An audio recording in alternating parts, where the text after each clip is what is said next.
5, 4, 3, 2, 1, 0. All engine running. Liftoff. We have a liftoff. 32 minutes past the hour.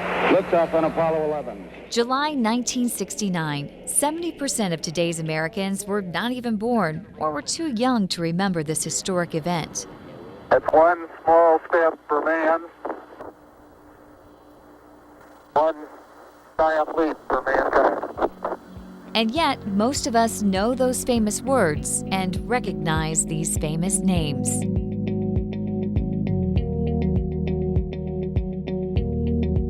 But there's a lot more about the Apollo missions author Charles Fishman bets you probably don't know. We always tell the moon story from the perspective of the astronauts, and that's totally understandable. But I wanted to tell the story of going to the moon from the perspective of the people back on Earth who had to do the work, because that's not a well-told story.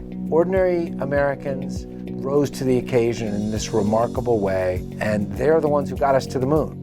410,000 ordinary Americans worked on the Apollo missions, and plenty of them had stories just waiting for this former Washington Post space reporter to tell. He's one of these great figures that is not actually well known in American history and should be. There's not a single book written about him.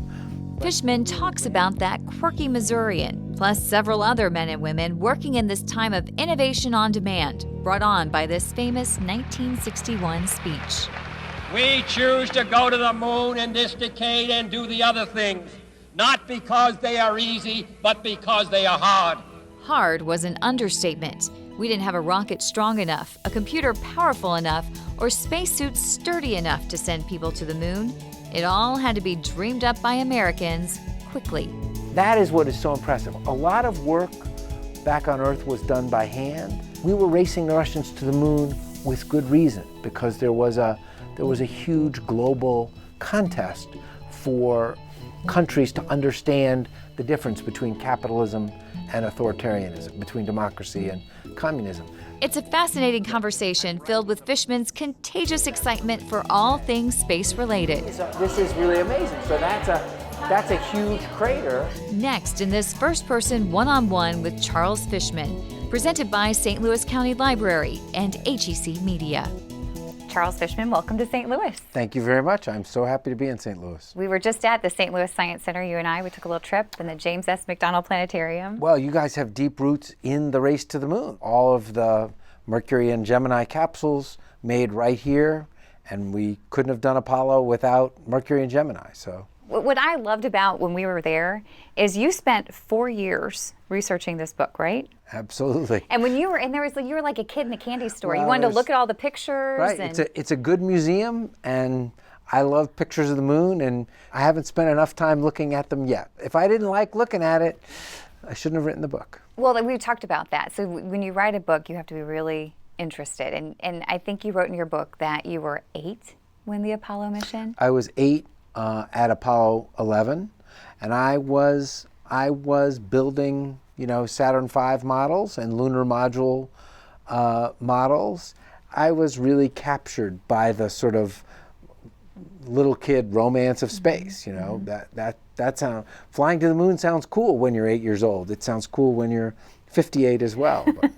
So the fire was lit then, but you said in 1986 is when you really said, oh boy, that was when you really got... Well, I was a space reporter for the Washington Post. I covered the Challenger disaster. Mm-hmm. That was not a fun story in any way, but fascinating, challenging, important. We actually had 5 people covering it full time for 6 months. I was in Houston for about 6 weeks of that 6 months, and the reporters worked in a workspace, a temporary workspace that they set up for us right next to a real lunar module. And at one point, we asked the press people at the Johnson Space Center if they would let us look inside, and we got to climb up the ladder of the lunar module and step into the cabin.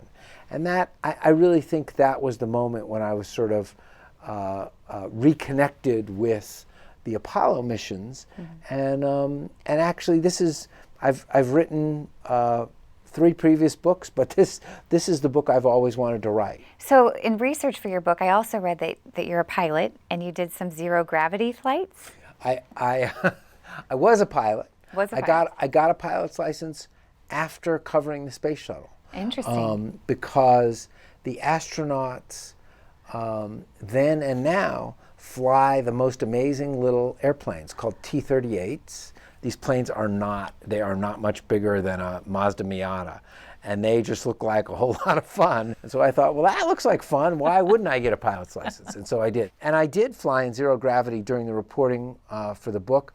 I really thought, you know, if I'm going to write this book, I should have some fun too.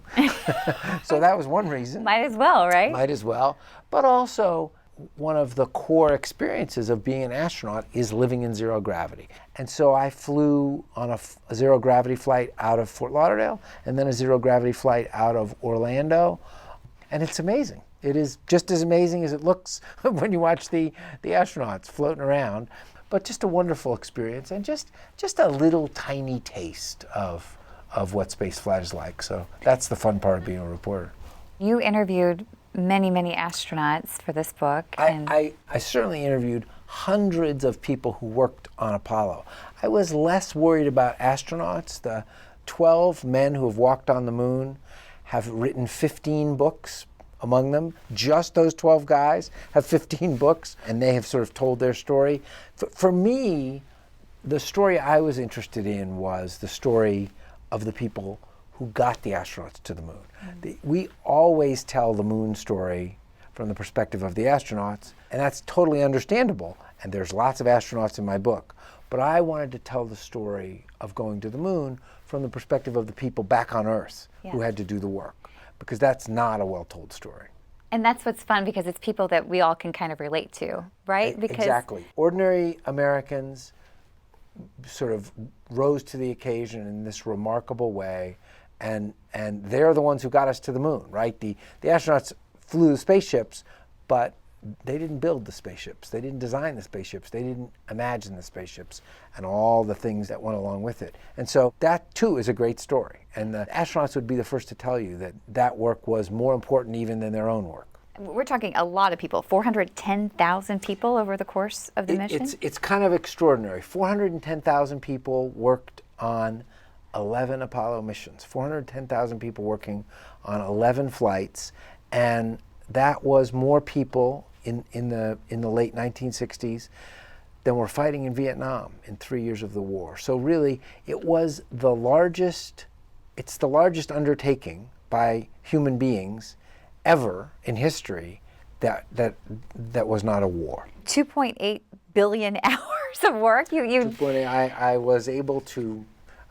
That was a fun afternoon doing the math to add up the total number of hours of work.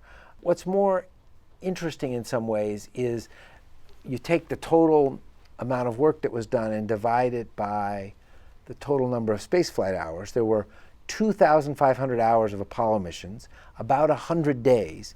Even that number is a little surprising. We don't think of the moon missions lasting 100 days because we have these little clips of the astronauts on the moon that last 45 seconds. Mm-hmm. But there were 11 missions, and some of them were quite long. The moon landing missions lasted 8 or 9 or 10 days, depending on how long they were on the moon. For every hour of space flight, for every hour of flying to the moon, walking around, driving around, 1 million hours of work was done back on Earth. And a typical American works 100,000 hours in their entire career. So an hour of Apollo spaceflight required the equivalent of the entire work lives of 10 people. That's sort of mind-boggling. Imagine being allowed to do something for 1 hour that 10 people had worked their entire careers to get you ready to do. And then the next hour, 10 more people had worked their entire career. That level of intensity is almost unimaginable. And so that's what going to the moon required. It was really, really hard. Intensity, that's a good word, because I know in your book you talk a lot about how there was this standard of perfection. Things had to be figured out because one little slip could mean disaster. Right. Space is an all new operating environment, and I don't really think. Obviously, NASA and the astronauts and the companies that work in space today appreciate this, and we learned it in the 1960s. But it's a very different environment. If a bolt wasn't in the right place on a B-52 bomber, to be honest, if 20 bolts weren't in the right place or weren't screwed in exactly correctly, the plane wasn't going to fall out of the air. But space is a much more unforgiving environment. And computers are much more unforgiving. There's a difference between a 1 and a 0 in a computer program, and it often is all the difference in the world. And so that is what is so impressive. A lot of work back on Earth was done by hand. Mm-hmm. The spacesuits were sewed by hand. The parachutes were folded by hand. The wheels of the lunar rover were made of piano wire, and the piano wire was also woven by hand. And if any of that work wasn't done perfectly, then the spacesuit might not perform the way it needed to on the moon. There was a culture inside NASA in that era. The astronauts would go visit people in factories. They would do factory visits. And it sort of looked PR-y, but it really wasn't. When you go back and talk to some of those people who are still alive, and also just read accounts of them talking about it from that era, what that did was remind, some of that, every spacesuit was 21 layers. So you were nesting 21 layers of fabric, hand sewn, one inside the other, each having to be perfect. Those spacesuits were custom tailored to each astronaut. That's actually not exciting work. That's pretty tedious work, right? Sure. It has to be perfect. And the stress that has, right. that it has to be perfect. But it also is not thrilling moment to moment. Right. And so the visits of the astronauts really connected the work that was being done every day with real people, and also with the mission itself. They obviously didn't want to put anybody in harm's way. The people building airplanes today don't want to put anybody in harm's way either. But there was this other part, which it wasn't just the astronauts, it was the reputation of the whole country relying on the quality and the diligence of that work. And having the astronauts go visit all of these factories was a way of saying thank you, was a way of reminding people that the people who were going to use this stuff actually knew that there were people out there making it. But it was also a way of sort of keeping up morale and reminding the folks doing the work where this stuff was going. You weren't just working on a little piece of this. This was part of a huge, important project. I love how you talk about LOL, not laugh out loud, the little old ladies. The little old ladies. So the most amazing example of this sort of high-tech equipment that was made by hand is, in fact, the computer. Each of the spacecraft had a computer on board, the command module and the lunar module, and the computers were identical, but they were programmed differently because the command module flew to the moon and back, and the lunar module flew from orbit in the moon down to the moon and back.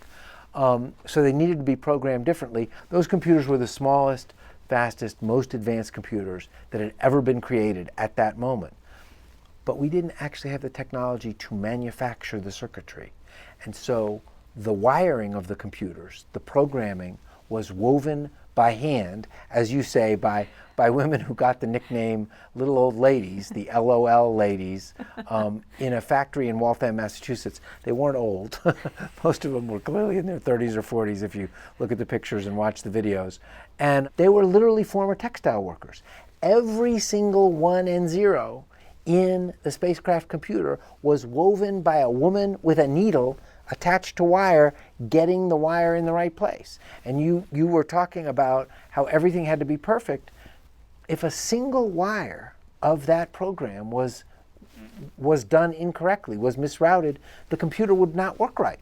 That wasn't the memory for the computer, it was the actual programs being woven by hand by women sitting at looms in a factory in Waltham, Massachusetts. And so that's sort of mind-boggling. The most advanced computer ever created, a computer for a spaceship being woven by hand by women sitting at benches in a factory in Waltham, Massachusetts. So, but that's for me, that was what was fun and and completely captivating about the mission, about telling the story, is that you wouldn't believe that if it weren't true. It is kind of an amazing story.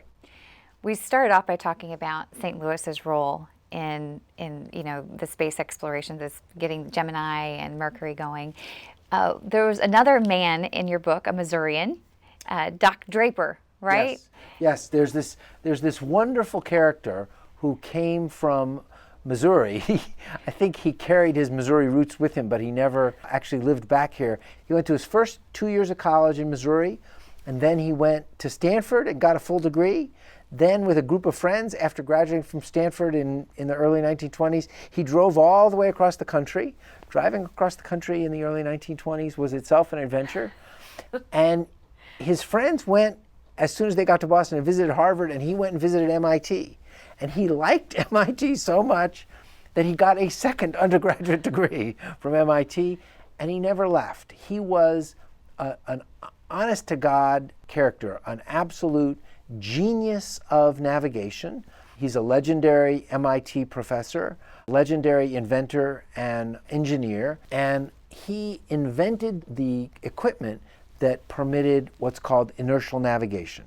Inertial navigation is where there's a series of gyroscopes and computers in an airplane or submarine or a truck, for that matter, and you tell them where you are to start with, and the gyroscopes sense every movement of the airplane or the submarine, and they keep track of it, and so they can navigate you without adding any additional information, without having a compass, without taking star sightings, there were no GPS signals, but without taking GPS signals.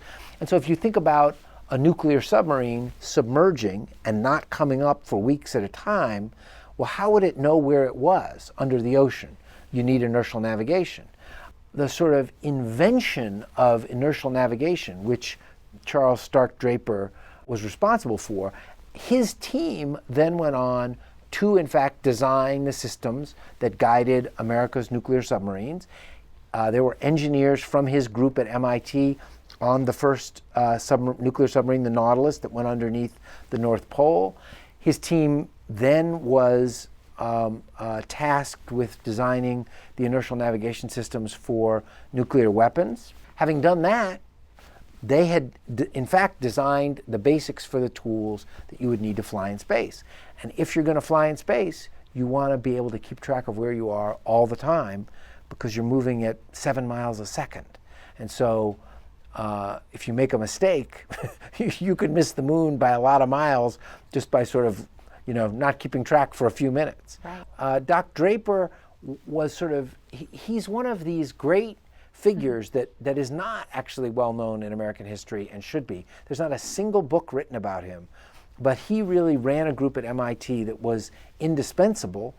And then his group was given the contract for designing the Apollo computers that flew the spaceships to the moon and to the surface of the moon, and for writing the computer programs for them, and providing all the navigation equipment to get the spaceships to the moon. So the moon mission version of the nuclear submarine or the nuclear missiles. And he really wanted to be on that spaceship. He was a funny guy. He was not just a genius and a great inventor. He was a ballroom dancer. Mm-hmm. Even in the middle of the race to the moon, he would go enter ballroom dancing contests in Boston, and his first place awards are part of the collection of the Smithsonian. You know you're somebody in the world when the Smithsonian will accept your certificates for winning first place in a ballroom dancing contest. He was a pilot, and he applied to be an astronaut, and he was quite serious. Not long after MIT was given the contract to design the computers and the navigation equipment, he wrote to the second in command of NASA, who had been a PhD student of his at MIT and then worked for him at MIT during World War II. Nice to have connections. Right, somebody with a little oomph in both directions. And he said, nothing will create the right culture inside MIT to get this work done and to take it with exactly the seriousness with which we all need it taken, like me flying on that first mission and running the equipment, but also putting my life on the line to make it happen. He was 60 years old.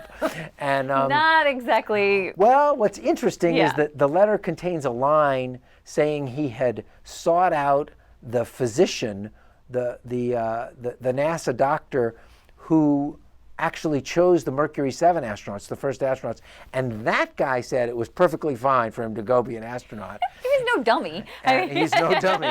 And actually, the head of NASA, Jim Webb, who was himself a brilliant manager, was very excited. Charles Draper was named in 1960 one of Time's Men of the Year. He was a prominent figure in those days. And Jim Webb was like, wow, this could be cool. To get this guy as an astronaut. And his two immediate deputies, including the guy he wrote to, said, no. No, we do not need famous people volunteering to be astronauts. That would be a free-for-all. Bad road to go down. We're gonna keep control of the process, and we're gonna tell Doc Draper that where we need him is in Cambridge, watching over this project, not learning to be an Apollo astronaut. Yeah. Of all the stories that you found out through this research, was there one that you really loved, or one that you really brought it home for you, how immense this mission was? Well, you know, the fun of doing this book was that literally every single day there was a discovery. There was a story that they aren't unknown stories, because if they were unknown, I wouldn't have been able to find them. Right. But they're stories that are sort of lost to history. I remember I was chasing something to do with parachutes, and I don't even remember what question I was trying to answer. And I found this incredible, 55-year-old story about the men and women who folded the Apollo parachutes. So again, the parachutes were stitched by hand. Each of the big parachutes was 85 feet across, 7,200 square feet. So you think about a 2,500 square foot house is a pretty good size house. Each parachute was as big as the floor space in 3 houses. Then there were 3 of them, 2 million stitches in each parachute, but made of very fine nylon fabric to be light. And in the US, any parachute that's going to have responsibility for human lives, people skydiving or spacecraft, some airplanes actually have parachutes now, you have to be licensed by the FAA to fold those. And they actually they re-examine you every 6 months to make sure you're doing it right and know what you're doing. There were only 3 people in the whole country who had been trained and then licensed to fold Apollo parachutes, 2 men and a woman in California. And they were so important to NASA and to Apollo that NASA forbid the 3 of them to ride in the same car together because they didn't want them injured in the same, they couldn't afford to have them injured in the same accident. Well, that's just a wonderful story. We sent a car to the moon. We sent 3 cars. We sent a car 3 times to the moon, and it really changed the whole complexion, the whole texture of the moon mission, because walking is hard on the moon, it's exhausting, and NASA had rules. The first 3 missions didn't have a car. NASA had rules about how far the astronauts could get from the lunar module, not much more than a mile. And if you think about walking a mile isn't that hard, but walking a mile in a spacesuit is actually quite hard. And then you're supposed to do work when you get there. So the car really changed the range and ambition of the science you could do. You could pick 5 things you wanted to visit from Earth and say, we're going to go look at these 5 really interesting things. And then you could go do it, and you could also stop and say, wait a minute, that looks interesting. Let's take a little side trip and go visit that. And when you arrived, you weren't exhausted because you'd been riding. Well, the only reason we sent a car was because 2 General Motors engineers insisted that the astronauts would need a car. NASA had actually been developing lunar vehicles to send to the moon on these Apollo flights, but they were literally designing, and they built prototypes of things that were the size of a Honda minivan. And then somebody did the math and said, we're going to need to launch a whole extra rocket just for the rover. And so instead of trying to reimagine that, NASA just canceled the rover development. And these 2 guys at General Motors, a guy named Sam Romano and a guy named Ferenc Pavliks, they said, the moon car is really important. The astronauts deserve a vehicle, and it's going to be a GM vehicle. And so for 2.5 years, they continued to work on developing a car using General Motors money. They built a tiny little prototype, about 24 inches long, of the vehicle that they had designed that actually worked, was radio controlled, and they took it to Wernher von Braun, who was the sort of legendary rocket pioneer at NASA. They took it to his office, and they hid in the corridor, and radio control drove the little lunar dune buggy, the lunar Jeep, into his office. And he was on the phone, and he was like, "Whoa, what's this?" And he hung up, and then he poked his head out, into the corridor, which is just what they expected. And he said, "What's going on here?" And they came in and said, "We work for GM. We've designed this lunar vehicle. It only weighs 460 pounds, right? The spare tire in a Honda Odyssey weighs on 460 pounds. And it folds up like an origami. There's a little compartment in the lunar module. We have designed this vehicle to fit in that compartment. And we really think the astronauts, the last 3 missions, need a car." That meeting, that little moment when they drove the model car into Wernher von Braun's office, that happened in March 1969. So the first moon mission was just literally weeks away. All the moon equipment was designed and built and tested, and the astronauts had been training on it for months. So the idea that just weeks before the first moon launch, you were going to introduce this whole new, it's a kind of spaceship, really, was a little crazy. But Wernher von Braun was absolutely captivated with it. And by the end of 1969, the design team at General Motors had gone from 10 people to 400, and Boeing won the contract to build it. And I'm not sure we would have gone to the moon those last 3 times if they had just been walking around. People were really like, "Okay, we're going back again? What are we doing this time?" And the rover, they literally went 8-10 miles away from the lunar module. They drove around those missions. They did 3 moonwalks, each of which lasted 7 hours. So Mike Pence recently said that we're going back to the moon. We're in a space race again with China this time. That at the direction of the President of the United States, it is the stated policy of this administration and the United States of America to return American astronauts to the moon within the next 5 years. He gave a big speech. Yeah. He said the Trump administration wants to go back to the moon in half the time we went the first time. Right. All I'll say is that the NASA budget right now is $20 billion a year. If it were raised to the Apollo level, so that's going to the moon in 10 years, it would be double that. It would be $38 billion a year. And if you want to do it even faster than we did it the first time, you'd probably want to spend more money. And the Trump administration requested a NASA budget this year that was 2% less than last year. So unless there's a magic trick in there somewhere, they are talking about doing something that they're not asking Congress to pay for. This is in fact the most exciting moment, I think, in space since Apollo. And what's exciting is not, unfortunately, what NASA's doing. What's exciting is what's happening with private companies, what Elon Musk is doing with SpaceX, what Jeff Bezos is doing with Blue Origin. Those guys are trying to create the Southwest Airlines of space travel. They're trying to make it safe, reliable, and inexpensive to go to space. And their goal, they sort of are rivals, and that's good. They like to poke fun at each other, right? They tweet at each other, but they're actually doing sort of the same thing, and that's kind of nice. We don't have one airline, we don't have one cell phone company, we don't have one maker of cell phones. They are trying to bring the cost of a launch down from $100 million to $1 million. Now, $1 million is still a lot of money, but it's not a lot of money for a company. $100 million is sort of out of reach unless you're a really big company. $1 million isn't. Who knows what bringing the price of a space flight down from $100 million to $1 million is going to get us. but it's going to change the world. Right now, in the world, there are about 100 rocket launches in a busy year, somewhere between 80 and 100 total in the year.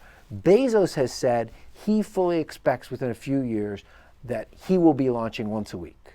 Like, why wouldn't you? On Thursday. It's Thursday, Blue Origin is launching to space, right? If you want to be on this Thursday's flight, get ready. If you're not ready, there'll be another flight next Thursday. And I think what that means is that 10 years from now, 15 years from now, you will be able to go do a stint with your company in orbit the way you go to Beijing, the way you go to Delhi.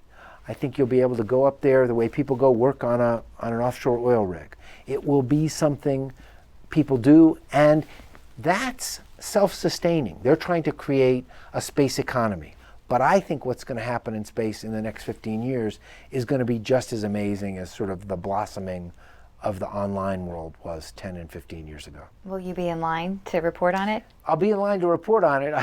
I'm not sure. I'm getting to the age where I'm not sure I will personally go to space, but I have college-age kids, and it's very clear to me that, you know, by the time they're 30, if their work requires it and if they want to, I think we're really going to see a transformation in. At this moment, as we speak, only about 550 people have been to space total during the entire space age. If you go back to the era of Apollo, we haven't even launched one person a month to space, about 9 a year for the last 50 years. That's not the space age. That's not the Jetsons. That's not the USS Enterprise. But I think 50 years from now, we will look back at this moment, at this anniversary, and say, that was the moment when things started to change again. Which begs the question, who will follow the lead of the ordinary Americans of the 1960s to become the innovators of this space era? And what stories will they have to be told? Pitch forward. 60 seconds. Lights on. Forward. Forward. 40 feet down, 2.5. Picking up some dust. Straight shadow. 4 forward, drift into the right a little. 30 seconds. Forward drift. Contact light. Okay, engine stop. We copy you down, Eagle. Houston, Tranquility Base here. The Eagle has landed.